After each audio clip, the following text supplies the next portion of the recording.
We will now be sharing some summaries, everyone. Thank you.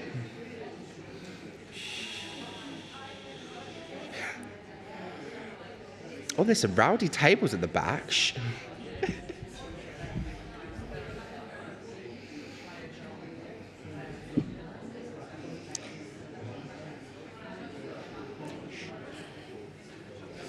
Thank you.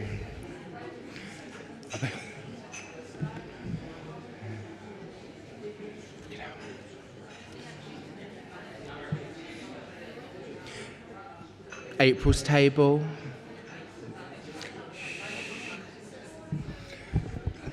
Thank you, everyone. I first just want to point out, if you would like to view the campaign toolkit, you can view it by scanning the QR code above. So now what we're going to do, we are going to just summarise some of our points shortly. And one person from your table can be nominated. And I'm just going to ask one of the questions from here. So let's start with table 1. What strategies are most effective in ensuring disabled people's voices are heard in policy making?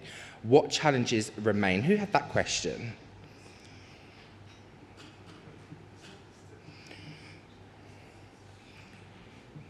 Did no one have that question?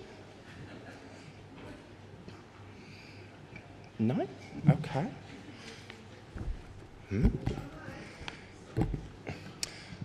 Yes, a mic is coming.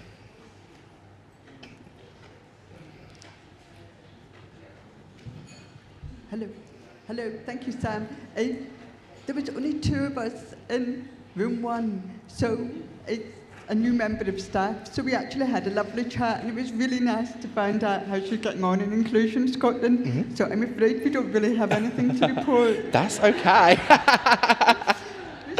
Okay. So how about this question? How can Inclusion Scotland and its members further influence decision-making to ensure a lasting impact on disability rights? I think that is me, isn't it?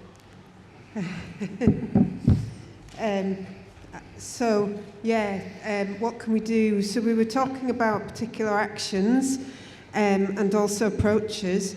The first point was we had a lot of discussion about employment for disabled people and access to work. So I'll start on that. Look to devolve the Access to Work Fund to Scotland, because currently that funding for disabled people to get equipment and support to be able to work in jobs is in the UK in the Department for Work and Pensions.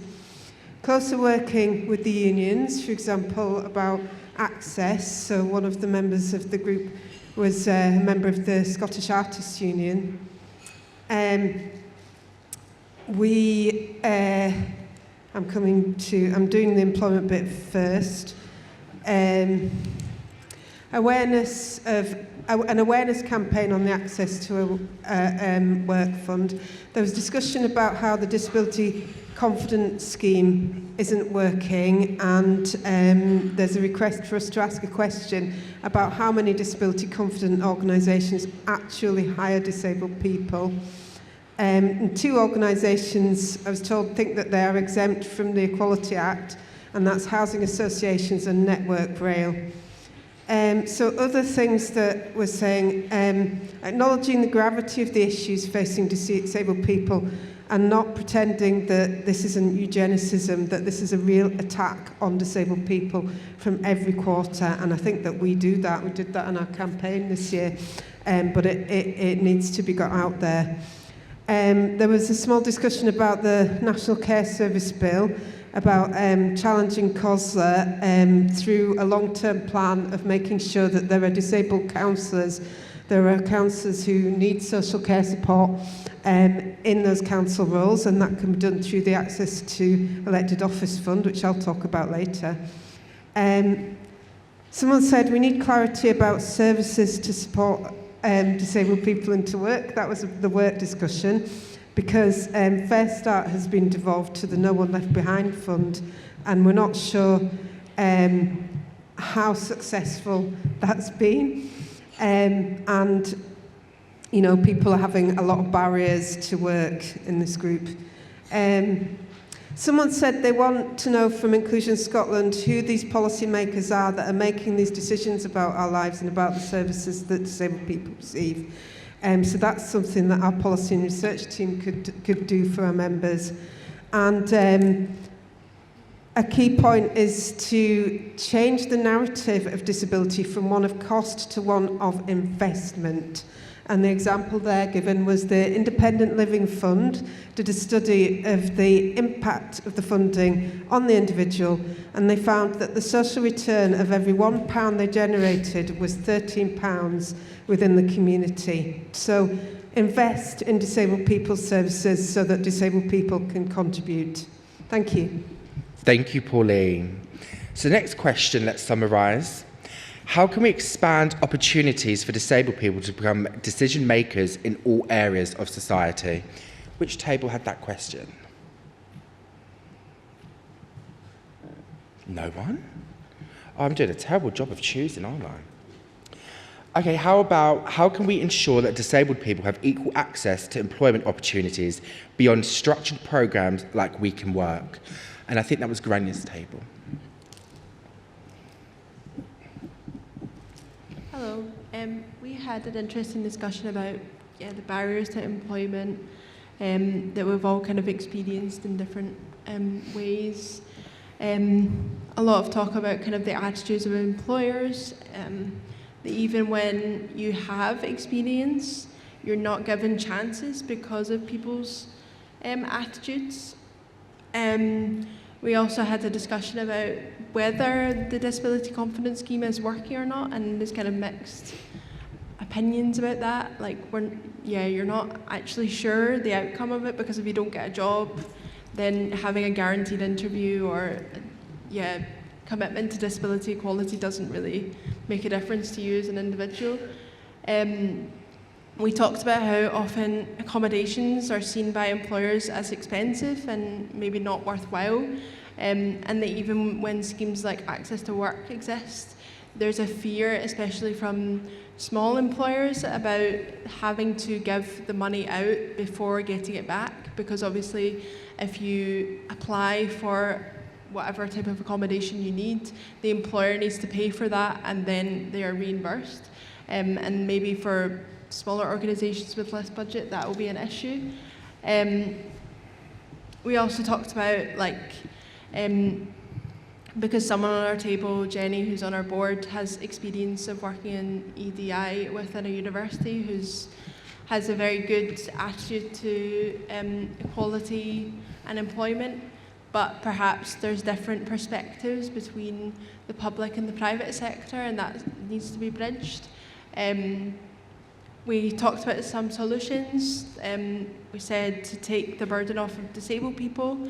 I talked about my experience with the Inclusion Scotland We Can Work programme before I joined as a staff member, and that I liked how there was a kind of disabled representative that came with me to meetings with employers, and that really took the burden off me as a disabled person to advocate for myself to the employer. We also talked about fixing the lack of understanding, and maybe that comes down to training. But whether training is effective or not is difficult. That's a kind of short summary of our discussion. Thank you. Let's move to question number 8. How can we further challenge stereotypes and change societal attitudes towards disabled people through awareness raising and advocacy? What table had this question?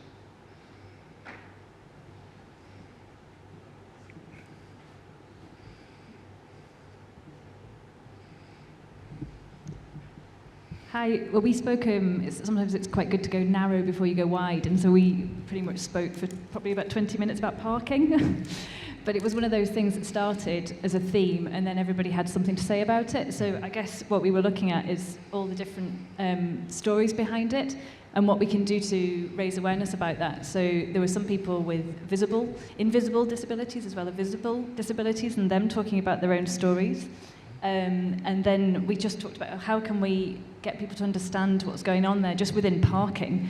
So a lot of it was trying to understand what those case studies are behind each story. People talked about loss of independence with progressive illnesses.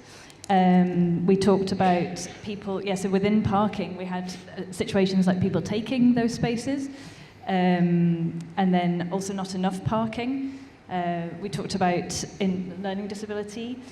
So in terms of, improving training and awareness raising, it's kind of understanding what it is to live with disability and live within every single situation. We talk about thinking about training at schools, for example, with children and young people, and media, social media. But yeah, just trying to make sure that even within the minutiae, we're trying to grab the wider issue. That's pretty much what we talked about. Thank you. We have time for one more summary. Is there any table that really would like to share their thoughts and discussions? Yes. And would you be able to read out your question as well, please?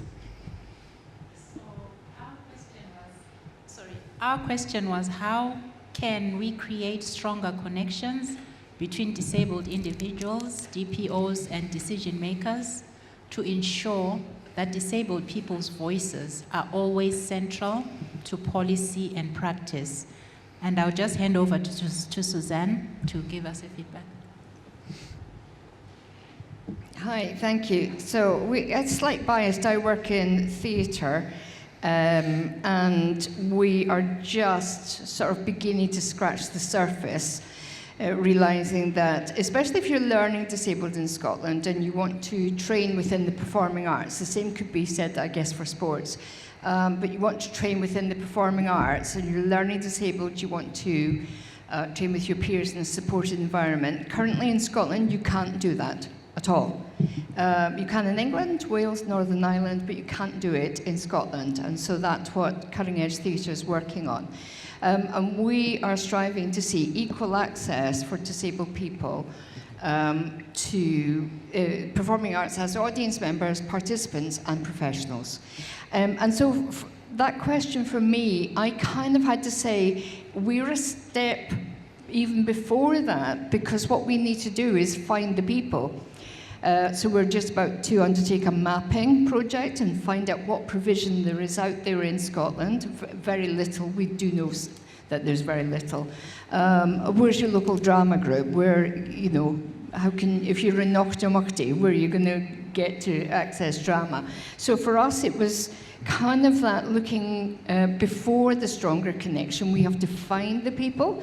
We have to then give them access to the performing arts. And then we have to canvass their opinions so that they can then have a voice and to be able to shape the performing arts within Scotland. And the same could be said for anything. So for us, it's about creating pathways, formalised drama training pathways is what we're working on. And I think those pathways were what we were talking about at this table. And also that sense of positive representation in our media, that instead of, very often we find that people will tick the disabled box. I talked to an agent once and said, would you represent one of our actors? And this agent said, oh, I've got a deaf person on my books. I was like, oh, okay. That was it ticked. But that's, I think, what the media does. So when was the last time you saw a disabled person on River City? Mm-hmm.